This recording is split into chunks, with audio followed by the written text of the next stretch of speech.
اس میں اب انسان کی نیکیاں طاعات کا عمل کرنا بھی آ جاتا ہے، اور جو معاصی ہیں ان سے اجتناب بھی آ جاتا ہے۔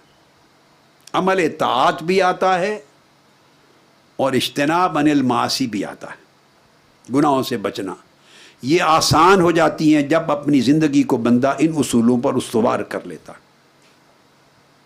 یہاں حضور سیدنا غوث العظم شیخ عبد القادر جیلانی رضی اللہ تعالیٰ عنہ کی کتاب، جس کا درس جاری ہے، آپ کو معلوم ہے ہمارے دونوں کتابوں کے مضامین ساتھ ساتھ چل رہے ہیں، امام غزالی کی بدایت الہدایہ اور ساتھ ہی حضور سیدنا غوث العظم کی غنیت الطالبین، دونوں کے مضامین کو میں ساتھ ساتھ چلاتا ہوں۔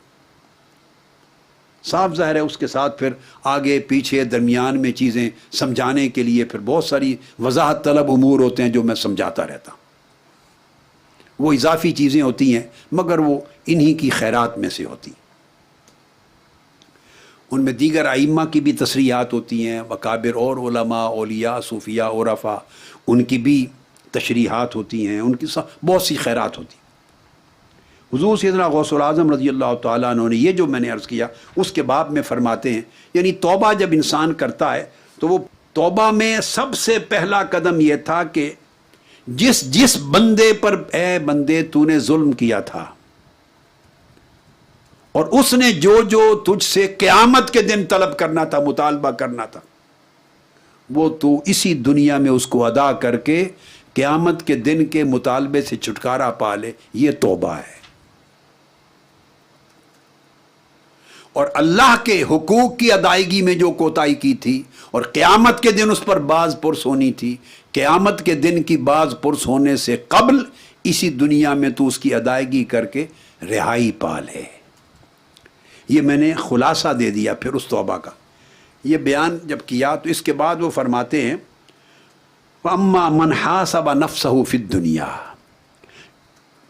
سو جس شخص نے اپنی جان کا، اپنے نفس کا دنیا میں محاسبہ کر لیا، جس کے لیے میں نے ایک لفظ بولا، جس نے اپنا آڈٹ کر لیا، اپنے نفس کو ایک ڈسپلن دے دیا، طاعتوں پر بڑھتے رہنے کا اور گناہوں اور نافرمانیوں سے بچتے رہنے کا اپنا محاسبہ کر لیا، ہر لمحہ و وقت کا آڈٹ کر لیا، تو آپ فرماتے ہیں قیامت کے دن جو حساب و کتاب کا دن ہے، قیامت کے دن اس کا حساب آسان ہو جائے گا۔ جو اپنی زندگی کا حساب یہی کر لے گا اور ہر روز کرتا رہے گا، قیامت کے دن کا حساب آسان ہو جائے گا اس کے لیے۔ اب یہاں پر حدیث بیان کرتے ہیں اور بڑا کمال مضمون ہے، جس میں حضور علیہ الصلوۃ والسلام نے بیان فرمایا، معجم الکبیر طبرانی کی ہے، مگر میں اس کو غنیت الطالبین سیدنا شیخ عبد القادر الجیلانی رضی اللہ عنہ کی کتاب سے دے رہا ہوں آپ کو۔ آپ نے فرمایا کہ اللہ رب العزت ان لوگوں سے قیامت کے دن حساب کرنے میں حیا فرماتا ہے جو لوگ اپنا حساب خود دنیا میں کر لیں گے۔ اللہ اکبر، ان اللہ یستحیی ان یحاسب الورعین فی القیامہ، جو لوگ اس دنیا میں اپنا آڈٹ کرتے ہوں گے اور اس دنیا میں ہر روز بستر پر جانے سے پہلے اپنا آڈٹ کر کے سوئیں گے، جو اپنا حساب اس دنیا میں خود کرتے ہوں گے، اللہ رب العزت نے فرمایا کہ ان لوگوں سے حساب لینا قیامت کے دن مجھے حیا آئے گی، میں ان سے حساب نہیں لوں گا، اللہ ان سے حساب نہیں لے گا۔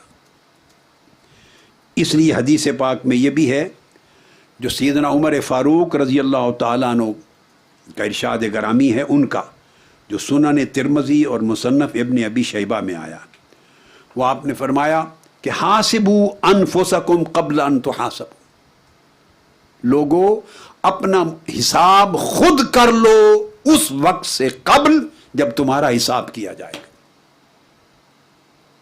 اور فرمایا اپنے اعمال کو خود تول لو اس دن کی آمد سے قبل جس دن تمہارے اعمال کو تولا جائے گا۔ یہ سیدنا فاروق اعظم رضی اللہ تعالیٰ عنہ کی نصیحت ہے۔ اس کے بعد حضور سیدنا غوث العظم رضی اللہ تعالیٰ عنہ فرماتے ہیں ان احادیث کے بیان کے بعد فرماتے ہیں کہ ان میں اشارہ ہے اس امر کی طرف کہ بندہ کوئی بھی بات کہنے سے پہلے اور کوئی بھی کام کرنے سے پہلے توقف کرے. یہ آپ نے اخذ کیا ہے، رکے. وہذا اشارۃ الی التوقف فی کل شیء وترک الاقدام علیہ الا باذن الشرع. کوئی بات کہنے سے پہلے، کوئی کام کرنے سے پہلے بندہ رکے، تھوڑی دیر رکے، غور کرے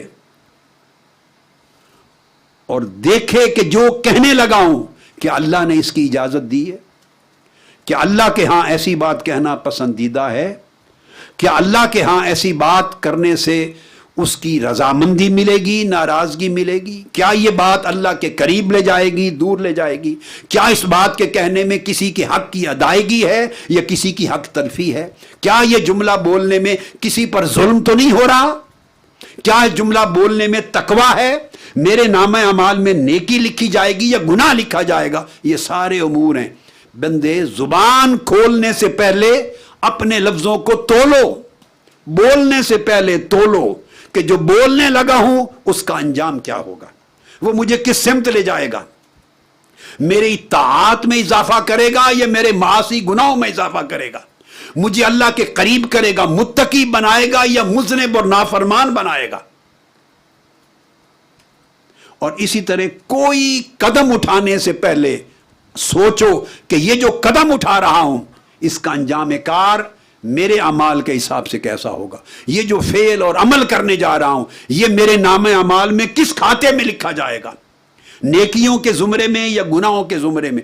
اگر بندہ کوئی بات کہنے سے پہلے، کوئی فعل کرنے سے پہلے، کوئی عمل کرنے سے پہلے رک کر، تأمل کر کے، توقف کر کے اتنا سوچ لے کہ اس عمل کی حقیقت کیا ہے، یہ کس سمت لکھا جانے والا ہے، مجھے کس سمت لے کے جانے والا ہے، اگر توقف کر کے اتنا سوچے تو یہ بندے نے اپنا ڈسپلن کر لیا، پھر وہ کبھی کھوئے گا نہیں، ہمیشہ پائے گا. اس کو ورع کہتے ہیں. اپنا اس طرح محاسبہ کرنا اور اپنے ہر عمل کا عمل کرنے سے پہلے حساب کرنا. آپ جب دنیا میں کوئی کام کرتے ہیں تو ایک فیزیبلٹی رپورٹ بناتے ہیں. فیزیبلٹی، یہ بزنس کیسا ہوگا، یہ جاب کیسا ہوگا، یہ دکان کیسی ہوگی، یہ کام کیا ہوگا، نفع نقصان، اس کی ایک فیزیبلٹی، ایک وائبلٹی بناتے ہیں، ایک رپورٹ بناتے ہیں. یہ توقف فیزیبلٹی کے لیے ہے، اس کا ریزلٹ دیکھنے کے لیے. اس لیے کہا گیا ہے، حضرت ذوالنون مصری رضی اللہ تعالیٰ عنہ نے فرمایا المؤمن فتاش، مومن فتاش ہوتا ہے. فتاش تفتیش سے ہے، اور تفتیش کہتے ہیں کسی چیز کی کھوج لگانا، غور و خوض کرنا اور اس کی تحقیق کرنا کہ یہ بات کیا ہے، تفتیش کرنا. فرمایا المؤمن فتاش. حضرت ذوالنون مصری، جو لوگ اللہ سے جا ملے، جو لوگ اللہ کے واصل ہوئے، جنہیں اللہ کی معرفت نصیب ہوئی، اللہ کی قربت نصیب ہوئی، جنہوں نے تقویٰ میں استقامت پائی، جنہوں نے اپنے آپ کو اللہ کی نافرمانیوں معصیتوں سے بچا لیا، جنہوں نے اپنے قدم ڈگمگانے سے بچا لیا. کیسے بچایا؟ وہ فتاش ہوئے. وہ ہر عمل اور ہر فعل کرنے سے پہلے تفتیش کرتے تھے، اس فعل اور قول اور کلام میں کھوج لگاتے تھے کہ اس کی حقیقت کیا ہے، یہ اللہ کی معصیت ہے یا اللہ کی طاعت ہے. بس جو بندہ کام کرنے سے پہلے اس کی حقیقت کی تفتیش کر لے وہ مومن ہوا، وہ متقی ہوا، وہ صاحب ورع ہوا، صاحب تقویٰ ہوا، وہ اللہ کا محبوب اور مقرب بندہ بن گیا. پھر ایک اور جملہ آگے حضور سیدنا غوث الاعظم رضی اللہ تعالیٰ عنہ نے بیان کیا ہے، المؤمن وقاف، کہ مومن توقف کرنے والا ہوتا ہے، یعنی کوئی بھی کام کرنے سے پہلے رک کر سوچتا ہے. یہ مومن کی علامت ہے. اور فرمایا والمنافق لقاف، اور منافق لقاف ہوتا ہے، یعنی مومن وقاف ہے، متعنی ہے، متأمل ہے، غور کرتا ہے اور جلدی نہیں کرتا. لا یستعجل، کسی کام کے کرنے میں، بولنے میں، جملہ نکالنے میں جلدی نہیں کرتا. مومن سوچتا ہے کہ کہیں میرا جملہ، یہ میرا کلام، یہ میری گفتگو کسی کا دل تو نہیں دکھائے گی، یہ کسی کی غیبت تو نہیں بن جائے گی، کسی کے لیے چغلی تو نہیں بن جائے گی، کسی کی عیب جوئی میں تو نہیں بنے گی، عیب گوئی تو نہیں بنے گی، کسی کی تضحیق، تذلیل اور تنقیص کا باعث تو نہیں بنے گی، کسی کا پردہ تو عیب سے نہیں اٹھ جائے گا، میرے اس کلام سے کسی کا نقصان تو نہیں ہو جائے گا. بندہ سوچتا ہے. المؤمن فتاش والمؤمن وقاف، سوچتا ہے. اس طرح فعل اور عمل سے پہلے بھی سوچتا ہے میرا عمل مجھے کیا دے گا، میں کچھ پاؤں گا یا گواؤں گا. فرمایا والمنافق لقاف، اور منافق اس کے برعکس سری ہوتا ہے فی الاخذ والقول. فرمایا منافق جلدی کرتا ہے کام کے کرنے میں بھی اور بات کے کرنے میں بھی. منافق مستعجل ہوتا ہے، اس میں عجلت ہوتی. عجلت نفاق میں سے ہے. چھوٹے چھوٹے بیٹے بیٹیاں بھی اس سبق کو یاد کر لیں اور بھائی بہن بھی یاد کر لیں، کبھی کسی بات کے کہنے میں عجلت نہ کریں. ضروری نہیں ہوتا کہ ایک سیکنڈ میں ایک چیز کو مار دیں، نہ، اس سے پہلے سوچیں، تأمل کریں اور تحمل کریں. تحمل کریں اور تأمل کریں، غور کریں. آپ کا کچھ بگڑنے نہیں لگا، تأمل کر کے بات کرنے سے آپ کا وزن بڑھ جائے گا، وقار بڑھ جائے گا، قدر و قیمت بڑھ جائے گی. اس لیے کہ الفاظ ایک تیر ہیں، آپ کا جملہ ایک تیر ہے. تیر اس وقت تک آپ کا ہے جب تک وہ کمان میں آپ کے پاس ہے. جب نکل گیا پھر وہ آپ کا نہیں ہے. وہ کس کو جا لگے، خطا کھاتا ہے یا صحیح لگتا ہے. کلام آپ کا یا فعل آپ کا اس وقت تک ہے جب تک وہ نکلا نہیں. گولی ہے جیسے بندوق ہے، چلی نہیں، وہ آپ کی ہے. جب چل گئی پھر وہ آپ کی نہیں ہے. تلوار چل گئی آپ کی نہیں ہے، پھر وہ کیا انجام لاتی ہے وہ پھر بعد میں پتہ چلے گا. مومن کیا کرتا ہے، وہ توقف کرتا ہے، تحمل سے کام لیتا ہے، تأمل سے کام لیتا ہے، سوچ بچار سے توقف کر کے کام بعد میں کرتا ہے. اللہ کی رضا کو پہلے دیکھتا ہے، اللہ کے امر کو پہلے دیکھتا ہے، اس کے انجام کو پہلے دیکھتا ہے. میری اس بات اور میرے فعل کا انجام کیا ہوگا.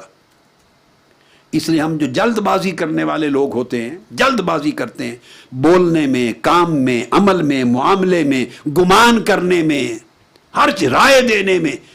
جلدی کرنے سے بہت سے نقصانات ہیں، دین کے بھی، عزت کے بھی، وقار کے بھی، امیج کے بھی. اور فرمایا والمنافق لقاف، اس کے برعکس منافق ہمیشہ جلدی کرتا، عجلت کرتا ہے. یہ نفاق کی علامتوں میں سے ہے. جو بات کہنی ہے وہ پھینک دیتا ہے منہ سے، پرواہ نہیں کرتا کہ اس میری بات کا اثر کیا ہوگا. کسی کا دل ٹوٹے گا، کسی کا پردہ پڑا ہوا ہے وہ اٹھ جائے گا، کوئی ننگا ہو جائے گا، کسی کا نقصان ہوگا، کسی کی عزت پہ حرف آئے گا، کسی کا عیب ننگا ہو جائے گا، کسی کو تکلیف ہوگی. نہیں سوچتا.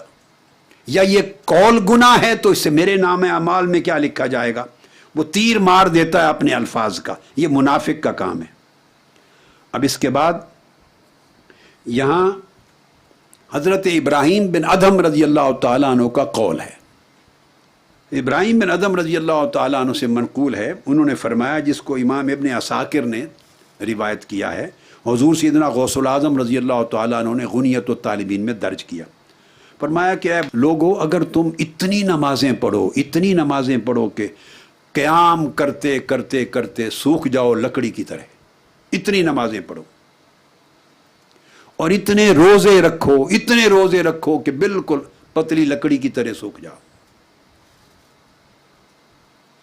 یعنی نہ تمہاری نمازوں کا کوئی شمار ہو، نفلی نمازوں کا، نہ تمہارے روزوں کا شمار ہو، قائم اللیل بن جاؤ، صائم الدہر بن جاؤ، ساری زندگی ہر رات اللہ کے حضور قیام کرنے والے بن جاؤ، اور پوری زندگی ہر روز روزہ رکھنے والے بن جاؤ. آپ نے فرمایا کہ اس ساری عبادت، نفلی عبادت کے باوجود کوئی نفع نہیں ملتا کسی شخص کو جب تک اس کی ورع، نفس کا ڈسپلن کامل نہ ہو. اسپیریچول ڈسپلن ہے.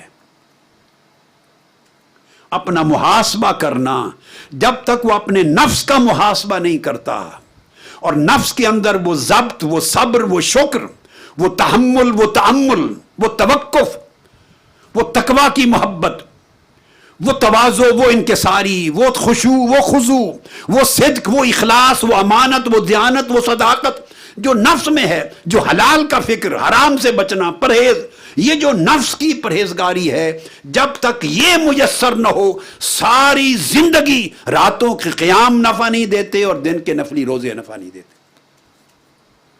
اور پھر آقا علیہ السلام نے فرمایا کہ اے بندے، تو اپنے نفس کا محاسبہ کرنے والا بن جا، کن ورعن تکن اعبد الناس، تو اپنے نفس کا محاسبہ کر، اپنا ذاتی آڈٹ کرنے والا بن جا، ہر روز اپنے اعمال اور اپنے احوال، اپنی اندر کی کیفیات اور نفس کی احوال و کیفیات، ان کا محاسبہ کر، تو ساری کائنات میں سب سے بڑا عبادت گزار ہوگا۔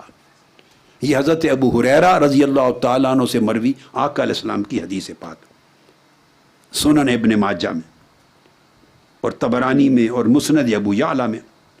اب یہاں امام حسن بصری رضی اللہ تعالیٰ عنہ کا قول لاتا ہوں۔ امام حسن بصری رضی اللہ تعالیٰ عنہ فرماتے ہیں، مثقال ذرۃ من الورع خیر من الف مثقال من الصوم والصلاۃ۔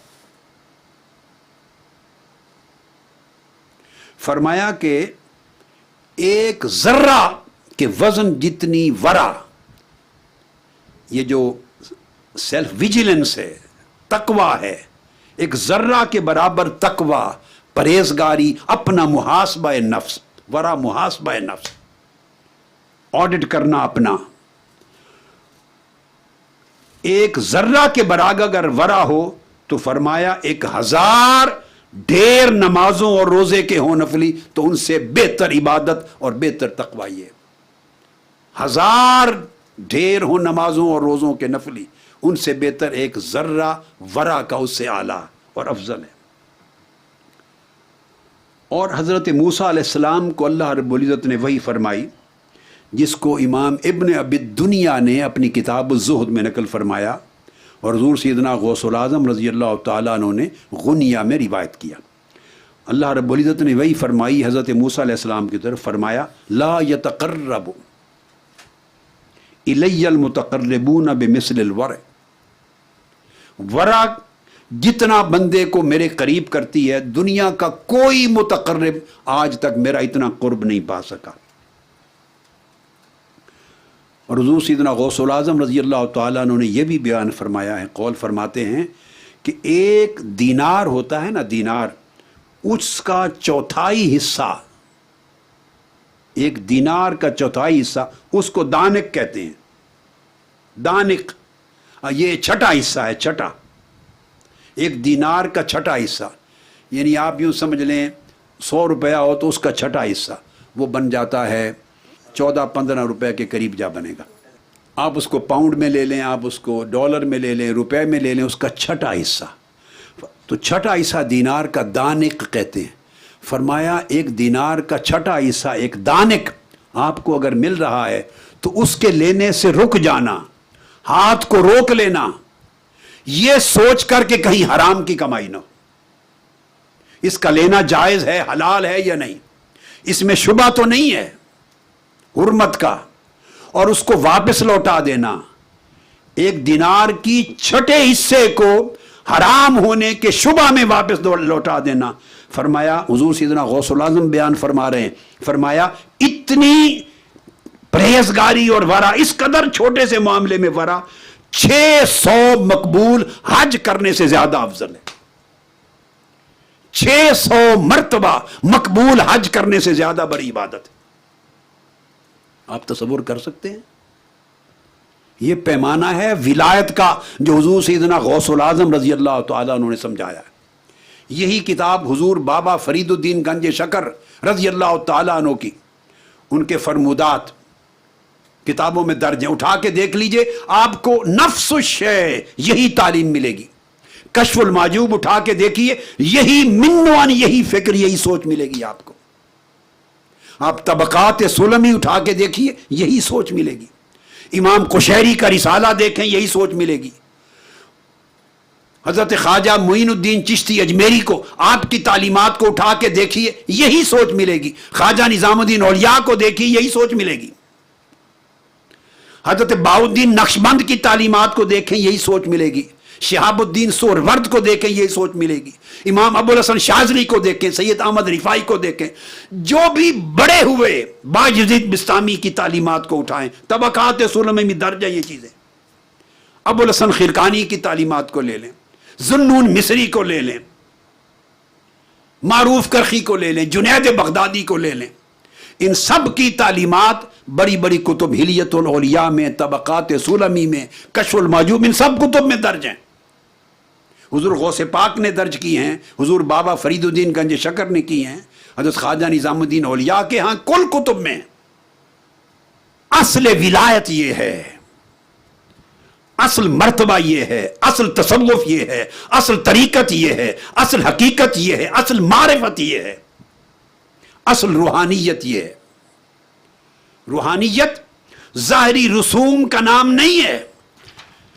روحانیت اور ولایت نہ کسی لباس کے ساتھ خاص ہے, نہ کسی قبیلے کے ساتھ خاص ہے, نہ کسی نسل کے ساتھ خاص ہے, نہ کسی خانوادے کے ساتھ خاص ہے, نہ شکل و صورت اور رنگ کے ساتھ خاص ہے, نہ کسی زبان کے ساتھ خاص ہے, نہ کسی علاقے کے ساتھ خاص ہے. یہ ہم نے بنا رکھے ہیں سارے اپنے مفادات کے لیے, ان چیزوں کو خاص کر رکھا ہے. نہیں, تقویٰ پر کسی کی اجارہ داری نہیں, ولایت پر کسی کی اجارہ داری نہیں, روحانیت پر اجارہ داری نہیں, اونچے مرتبوں پر کسی کی اجارہ داری نہیں. ہاں, صرف اس بندے کی اجارہ داری اللہ نے قائم کی ہے جو صاحب ورع ہے, جو اپنے نفس کا محاسبہ کرتا ہے. وہ نفس کا محاسبہ کرے فضیل ابن ایاز بن جائے, وہ نفس کی گرفت کرے وہ ذوالنون مصری بن جائے, وہ نفس کی گرفت کرے ابراہیم بن ادم بن جائے, وہ نفس کی گرفت کرے وہ باجزید بسطامی بن جائے. سارا سفر روحانیت کا نفس کے محاسبے سے شروع ہوتا ہے, اپنی ویجیلنس سے شروع ہوتا ہے. جو لوگ اپنے نفس کے بارے میں غافل ہیں, اپنے من کے احوال سے غافل ہیں, اپنے اندر کیا بیت رہا ہے, ذہنوں میں کیا سوچ چل رہی ہے, دل میں کیا پک رہا ہے, خواہشیں کیا ہیں, بندہ کام کر رہا ہے اس کے پیچھے موٹو کیا ہے, نیت کیا ہے, اندر کیا ہے, اس اندر پر انحصار ہے جو چاہے بن جائے. اندر ایک سمندر ہے, من کے اندر ایک سمندر ہے, ایک نہیں لاکھوں سمندر ہیں. بس جتنا ورع, تقوی, صدق, خالصیت, تواضع, خشوع, خضوع, پاکیزگی, طہارت, امانت, دیانت, انکساری, بندگی, جتنی بندگی بندہ من میں بڑھاتا چلا جائے اتنے رتبے اللہ اس کے بلند کرتا چلا جاتا. دیکھو نا, دیکھنے میں حضرت ابو الحسن خرقانی دیکھنے میں دنیا میں کیا تھے, محمود غزنوی کی فوج کا ایک سپاہی تھے. محمود غزنوی کی فوج کا ایک سپاہی. وہ ایک معروف واقعہ ہے, ایک حکایت ہے معروف, کہ 16 حملے محمود غزنوی نے کیے, سومنات کا مندر فتح نہیں ہوا. میں صرف ایک نکتہ سمجھا رہا ہوں. اس نے پھر اللہ کے حضور گڑ گڑا کے التجا کی, میرے مولا میری فوج تو ختم ہو رہی ہے, اگر سومنات کا مندر فتح نہیں ہوگا تو یہ عالم کفر کا رہے گا, اسلام کی سلطنت نہیں آئے گی. وہ غزنی سے, افغانستان سے لشکر لے کے آئے تھے. اللہ رب العزت نے دکھایا رات کو کہ تمہارے لشکر میں ایک میرا بندہ ہے, اس کے پاس جاؤ, دعا کرواؤ. اس کی پہچان کیا ہے کہ کل آندھی آئے گی, اس آندھی میں خیمے اکھڑ جائیں گے, چراغ بجھ جائیں گے. اس کا نہ خیمہ اکھڑے گا نہ چراغ بجھے گا. جس کا چراغ آندھی میں بھی جل رہا ہو اس بندے سے جا کے دعا کرواؤ. ہاں, اللہ والے وہ ہوتے ہیں کہ اس نفس کی, دنیا کی, مال کی, حرص کی, لالچ کی, شہوت کی آندھیوں میں ان کے چراغ جلتے رہتے ہیں اور ان کے من کے خیمے نہیں اکھڑتے. ان میں ثبات ہوتا ہے, ان میں استقامت ہوتی ہے, کیونکہ ان کے دلوں کے خیمے اللہ کے ساتھ جڑے ہوئے ہوتے ہیں اور تیل اللہ کے عشق کا ان کو مل رہا ہوتا ہے, اخلاص کا مل رہا ہوتا ہے, اس لیے ان کے چراغ آندھیوں سے نہیں بجھتے. دیکھنے میں سپاہی ہے, وہ ایک گارڈ ہے, سپاہی ہے محمود غزنوی کی فوج کے. محمود غزنوی اگلی رات گیا, آندھی آئی, سب خیمے اڑ گئے, چراغ بجھ گئے. دور سے دیکھا ایک خیمے میں چراغ جل رہا ہے. اس نے کہا یہی ہوگا، جا کے قدموں میں گر پڑے۔ اب وہ کہے میں تو کھڑے ہو گئے، بادشاہ سلامت میں تو آپ کا سپاہی ہوں، کہنے نہیں آپ بادشاہ ہیں، میرے لیے دعا کر دے کہ یہ آخری حملہ کل جو ہے فتح یاب ہو جائیں ہم۔ وہ کہیں نہیں میں تو ایک فقیر آدمی، میں تو آپ کا سپاہی ہوں، آپ بادشاہ ہیں۔ انہیں کہے نہیں اصل بادشاہ آپ ہیں۔ جب وہ بانپ گئے کہ نہیں محمود غزنوی کو خبر ہو گئی، انہوں نے اپنا قمیض دے دیا، کہا جاؤ اللہ سے مانگو، دعا کرو میرے قمیض کا واسطہ دے دینا۔ محمود غزنوی نے اگلی رات جا کے اللہ کے حضور دعا کی کہ میرے مولا یہ بندہ جس کا چراغ نہیں بجھتا، جس کا چراغ تقوی نہیں بجھتا، جس کا چراغ ولایت نہیں بجھتا، جس کا چراغ صدق اور ورع نہیں بجھتا، جس کا چراغ ابدیت نہیں بجھتا، اس ابو الحسن خرقانی کے قمیض کا واسطہ یہ فتح یابی دے دے۔ سو وہ فتح ہو گئی، اسی فوج نے فتح کر لیا۔ واپس شکر ادا کرنے کے لیے آئے، شکرانے کے لیے۔ انہوں نے کہا کیا مانگا تھا؟ میں نے یہ فتح مانگی تھی۔ کہا کہ محمود غزنوی کو کہ ارزاں فروخت ہے، ہمارا قمیض سستا بیچ دیا، جب واسطہ ہی دے دیا تھا قمیض کا، مولا کی بارگاہ میں پورا ہند مانگ لیتا، عطا ہو جاتا۔ ایسے چراغ جلاؤ اپنے من میں کہ دنیا اور شہوتوں کی آندیاں ان چراغوں کو بجھا نہ سکیں۔ ظاہر کے سب چراغ بجھ جاتے ہیں، باطن کے چراغ جل جائیں اللہ کے تعلق میں تو نہیں بجھتے۔ وہ ہے توبہ کے بعد اگلی زندگی کو ایسے چراغ کے ساتھ روشن کرو۔ اس لیے آپ نے فرمایا کہ جن کو اللہ رب العزت یہ باطن کا چراغ دے دے گا، تو دیکھیے ظاہر میں سپاہی ہے، باطن کے بادشاہ ہوتے ہیں، تو ظاہر میں نہیں رکھا، ظاہر سے ناپ تول نہ کیا کرو کون کیا ہے، نہیں، اس کے باطن کی قیمت لگائی جاتی ہے اللہ کے ہاں، وہ اس کے ورع اور تقوی سے شروع ہوتی ہے۔ اس لیے فرمایا کہ جو شخص صاحبان ورع ہوں گے، توبہ کے بعد اپنی زندگی کو اللہ کے سامنے خود اپنے نفس کا حساب کرنے والے، اور اللہ کے حضور طاعت کا سراپا پیکر بن کے رہنے والے، اور معصیت و نافرمانی سے ہمیشہ ہر حال میں بچنے والے ہوں گے، قیامت کے دن وہ اللہ پاک کے جلساء ہوں گے۔ قیامت کے دن وہ اللہ کی مجلس میں بیٹھنے والے ہوں گے، اللہ کے ہم نشین ہوں گے قیامت کے دن۔